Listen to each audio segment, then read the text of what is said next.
না রে, ভাগ্যে কষ্ট আছে। বলছে দাঁড়াও লক্ষ্মী, আমিও তোমার সাথে যাব। আমাদের যুগলকে না দর্শন করলে সে তো তপস্যা থামাবে না। তাই লক্ষ্মীরে সঙ্গে করি বৈকুণ্ঠ ধাম ছাড়ি। লক্ষ্মীরে সঙ্গে করি বৈকুণ্ঠ ধাম ছাড়ি। লক্ষ্মীরে সঙ্গে করি বৈকুণ্ঠ ছাড়ি। লক্ষ্মীরে সঙ্গে করি বৈকুণ্ঠ ধাম ছাড়ি। কোথায় এলো লক্ষ্মীনারায়ণ? উপনীত গয়াসুরের কাছে কাছে। উপনীত গয়াসুরের কাছে কাছে। উপনীত গয়াসুরের কাছে কাছে।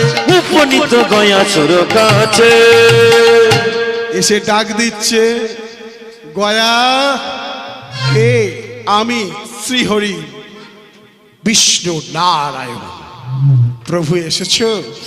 কিন্তু আমি তো তোমাদের যুগল রূপ দেখতে চেয়েছিলাম। বেশ লক্ষ্মী, গয়ার তুমি বাম চোখ স্পর্শ করো আর আমি ডান চক্ষু স্পর্শ করব, তবেই ওর ধ্যান ভঙ্গ করবে। মাতা লক্ষ্মী একটি হাত দিলেন আর স্বয়ং ভগবান বিষ্ণু নারায়ণ তিনি তানার হস্ত স্পর্শ করলেন গয়ার দুই চক্ষুতে। চোখ খুলে তাকালো গয়া, সামনে লক্ষ্মী নারায়ণের মূর্তি। দৃশ্যমান করে বললেন, প্রভু আমার জীবন ধন্য। আমি অসুর বংশে জন্মেছি আর আমি তোমায় দর্শন পেলাম আমার সামনে। বলো তুমি গয়া, তুমি আমার থেকে কি বর চাইছো? প্রভু তুমি আমায় যা বর চাইবো তুমি দেবে তো প্রভু? হ্যাঁ, আমরা দুজনে প্রতিজ্ঞা করলাম তুমি যা চাইবে আমরা তোমায় তাই বর দেব। তুমি অমরত্ব চাইলে আমরা তোমায় অমরত্ব পর্যন্ত দেব। না প্রভু না, আমি অমরত্ব চাই না। আমি যদি একটা এই বস্তু চাইবো সেটা হলো আমার মৃত্যু। চমকে উঠল মাতা লক্ষ্মী, চমকে উঠল সমস্ত দেবদেবীগণ, চমকে উঠল ধরার সমস্ত মানব জগৎ। উথাল পাতাল হলো নদীর জল, পাহাড় পর্বত হেলতে লাগলো। একই অসুরকুল সদা সর্বদা অমরত্ব চায়, আজকে অসুরকুলের সন্তান ভগবানকে সামনে পেয়ে নিজ মৃত্যুবরণ করছে স্বেচ্ছায়। বলছে গয়া, চিন্তা করে দেখো একবার, তুমি অমরত্ব চাইলে অমরত্ব পাবে, তুমি স্বর্গরাজ্য চাইলে স্বর্গরাজ্য পাবে। আর তোমার সঙ্গে যে অন্যায়টা হয়েছে, তোমার পিতাকে হত্যা করেছে দেবাদিদেব মহাদেব, তুমি চাইলে দেবাদিদেব মহাদেবকেও হত্যা করতে পারবে। তুমি কি যুদ্ধ করতে চাও? বললো প্রভু আমি তো যুদ্ধ করেছি। আমি যেই 300 বৎসর না খেয়ে না জলপান করে এক পায়ে দাঁড়িয়ে আমি যে তোমাকে ডেকেছি, এটা যুদ্ধ নয়? আমার জীবন থেকে 300 বছর পেরিয়ে গেল, এটা আমার যুদ্ধ নয়? আমি যে তোমায় ডেকে পেয়েছি, এটা কি যুদ্ধ নয়?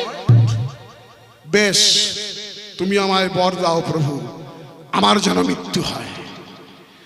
ভগবান বলে উঠলেন, বেশ গয়া, আমি তোমায় মৃত্যু বরদান দিলাম, কিন্তু সেই সঙ্গে আরো একটা বর প্রার্থনা করো। ভগবান তুমি আমায় বর দিতে চাও? বেশ, আজ এই স্থানে আমি শয়ন করব, স্বেচ্ছায় মৃত্যুবরণ করব, আমার দেহ হয়ে যাবে শিলা, আমার বাম বক্ষে তুমি তোমার পদচিহ্ন রেখে যাবে। যতদিন পৃথিবীতে সূর্য চন্দ্রের উদয় হবে, এই পদচিহ্নে যে পূজা দেবে আর এই ধামে এসে যে তার পূর্বপুরুষের নামে পিণ্ডদান করবে, তারা জনম জনম উদ্ধার পাবে। বিষ্ণুপাদ মন্দির আছে তোমার গয়াতে, ভগবান শিলামূর্তিতে ভগবানের বাম পদ।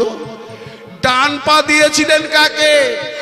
অসুররাজ বলির মস্তকে, আর বাম পাটা দিলেন ওই গয়ার বক্ষে শিলামূর্তিতে। আজও আছে গয়াতে বিষ্ণুপাদ মন্দির। যারা জাননি গয়াতে, অথচ গরুর পুরাণ আপনারা যারা যারা অধ্যয়ন করেছেন সমস্ত পেয়ে যাবেন। বিভিন্ন শাস্ত্রগ্রন্থ যারা যারা অধ্যয়ন করেছেন এসব তথ্য পাওয়া যাবে। আর সেই বিষ্ণুপাদ মন্দিরে পুজো কিন্তু দিনের বেলা হয় না, সূর্য অস্ত গেলে তবেই হয় পূজা, রাতের অন্ধকারে।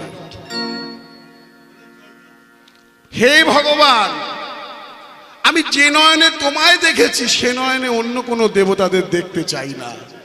তাই আমায় মৃত্যুবরণ চাই, আমায় মৃত্যুবর প্রদান করুন।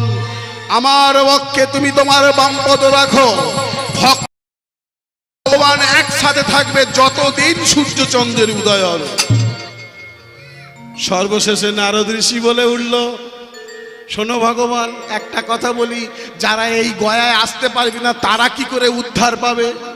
বলল, এই গয়ার মহাতীর্থের কথা যেখানে যেখানে হবে সেই কীর্তন যারা শ্রবণ করবে তাদেরও সপ্তম কুল উদ্ধার হবে, হরি বল, হরি বল। উদ্ধার হবে, হরি বল, হরি বল। উদ্ধার হবে। হরি বল। তাই গৌর হরি হরি বল। ভক্ত আর ভগবানের মিলন হইল।